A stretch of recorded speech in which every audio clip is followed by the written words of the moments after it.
semuanya, perkenalkan saya Evita Febrianti dari jurusan Ilmu Administrasi Bisnis dari Universitas Pembangunan Negeri Veteran Yogyakarta.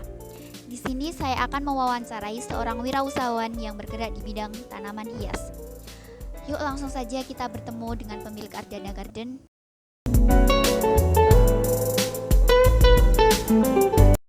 Selamat siang Ibu Isna, terima kasih telah menyediakan waktunya untuk berbicara dengan saya hari ini. Saya sangat berterima kasih atas kesempatan ini untuk mendengarkan dan mempelajari lebih lanjut tentang pengalaman Ibu sebagai seorang wirausaha. Mungkin langsung saja ya Bu untuk sesi tanya jawabnya. Nah, mungkin bisa dijelaskan Ibu bagaimana bisnis yang sedang Ibu jalani saat ini?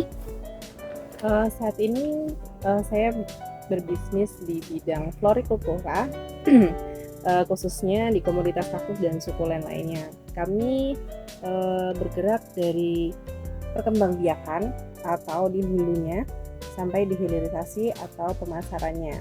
Pemasarannya di nasional seluruh Indonesia dan ada juga dengan skala kecil sampai ke beberapa negara tetangga. Gitu ya Bu. Nah, kalau boleh tahu apa yang melatar belakangi Ibu untuk memutuskan menjadi wirausaha dan memilih bisnis tanaman hias ini? Baik, waktu dulu saya resign dari sebuah bank konvensional, terus kemudian saya beralih untuk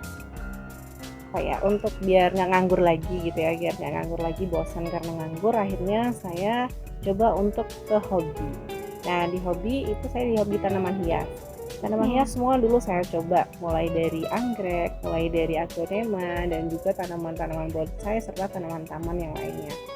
Cuman setelah itu melalui berbagai macam dinamika saya coba untuk perkembangbiakan anggrek, aglonema, philodendron dan lain sebagainya. Terus kemudian saya mencoba mencari peluang apa sih yang di Jogja ini orang belum banyak yang bisa dan itu sustainable. Akhirnya saya pilih untuk ke kaktus dan sukulen ini.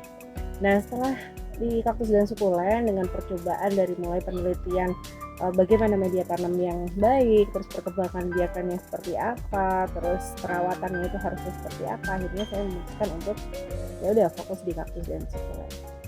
Baik Ibu. Terus tantangan yang Ibu hadapi ketika mau membuka bisnis tanaman hias ini apa? Tantangannya ya harus laten. Kalau waktu itu orang masih awam banget dengan kaktus dan sukulen, jadi setiap orang yang datang pengen tahu kepo ya kita harus selalu bisa edukasi.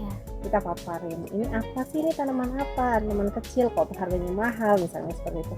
Nah, ini karena dia memang bermanfaat, dia punya manfaat yang luar biasa, yaitu menyerap karbon dioksida dan juga mengeluarkan oksigen atau membersihkan udara selama 24 jam dan juga menyerap radiasi seperti itu. Terus kemudian selain bermanfaat yang luar biasa itu, dia juga merupakan tanaman yang unik, yang bagus, yang cantik tapi mudah untuk dirawat.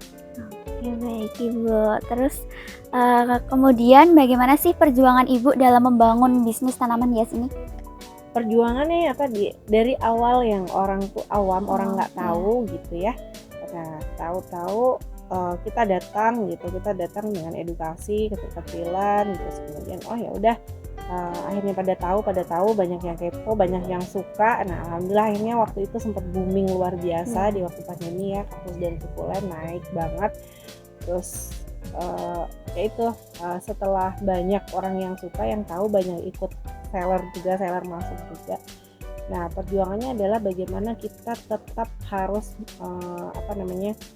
bisa bersaing dengan sehat dengan banyak kompetitor yang hadir seperti itu. Contohnya apa? Ketika orang lain itu yang tadinya belum tahu, terus tahu harganya naik, akhirnya ikutan.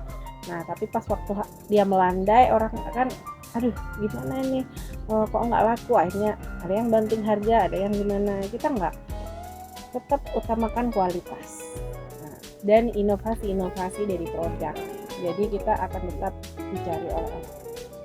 Oke, baik Ibu. Kemudian selama merintis bisnis ini, kendala apa sih yang dihadapi Ibu?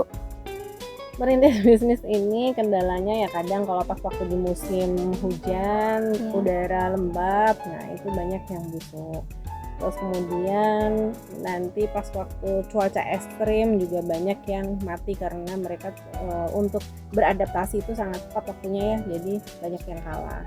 Terus di sini kan memang daerah angin, jadi sempat 2 greenhouse kami ambruk karena angin waktu itu. Ya itu kendala-kendala seperti itu biasa lah ya. Terus kemudian ya pasang surut customer itu kan memang selalu ada ya. Kadang meninggi, kadang naik, kadang turun, kadang tinggi, kadang landai gitu. Cuman ya itu sudah biasa. Bagaimana kita akan tetap bertahan dengan tadi inovasi dan juga kualitas yang kita jaga. Oke Ibu, kemudian dari segi resiko apa sih yang pernah Ibu ambil gitu dalam menjalani bisnis ini? Resiko karena kita butuh inovasi produk dan juga variasi yang selalu update.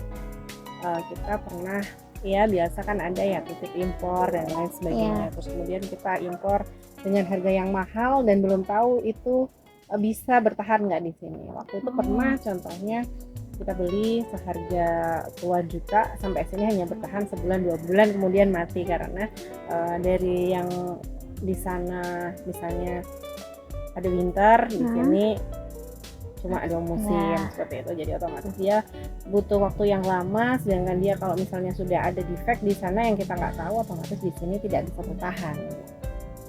Oke, nah dari Ibu tadi yang udah nyeritain mulai dari tantangan, kendala, sama resiko. Nah, saya ingin tahu bagaimana cara Ibu bertahan, mempertahankan bisnis ini sehingga bisnis ini sukses sampai sekarang gitu, Bu.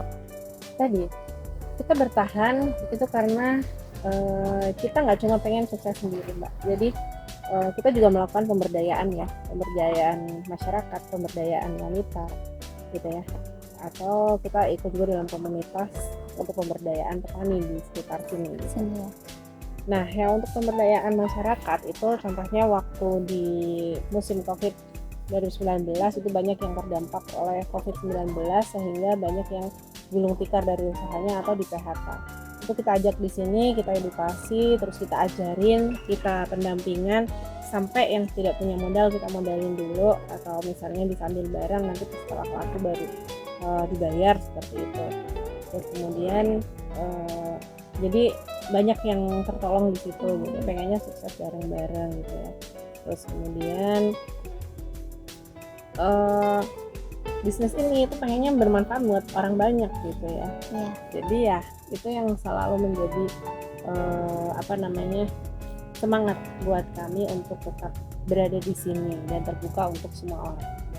Oke, nah untuk pertanyaan terakhir nih Bu, mungkin Ibu bisa kasih nih tips-tips untuk teman-teman yang ingin mulai berwirausaha itu bagaimana biar usahanya sukses kayak Ibu yang kelola saat ini. Yang mau usaha boleh banget nih teman-teman, ayo go green, get healthy, be happy ya. Itu adalah slogan Adana Garden, yaitu go green, kita kembali ke penghijauan, mencintai alam meski mulai dari yang kecil seperti ini ya, tapi yang manfaatnya luar biasa tadi. Agar apa? Biar kita sehat nggak cuma di raganya aja ya, tapi sehat di jiwa juga, sehat di dompet ya kan, karena otomatis bercuan gitu ya. Nah, jadi dompetnya juga harus sehat. Biar apa? Biar happy. Jadi be happy tadi, biar happy. Nah, gimana melakukannya? Yaitu ketika kita menginginkan sesuatu, apalagi menjadi wirausaha, itu harus gak cuma butuh bermimpi dan berangan-angan serta belajar, tapi do it. Lakukan itu saat ini juga. Insya Allah nanti seiring berjalannya waktu, learning by doing, akan ada kesuksesan yang menanti sesuai dengan usaha atau ikhtiar yang kita jalankan. Oke Bu, makasih ya Bu untuk kesempatannya kali ini. Semoga usaha yang Ibu jalani semakin sukses dan maju sehingga bisa dikenal oleh masyarakat luas. Sekian wawancara dari saya, kurang lebihnya saya mohon maaf. Terima kasih Ibu Isna.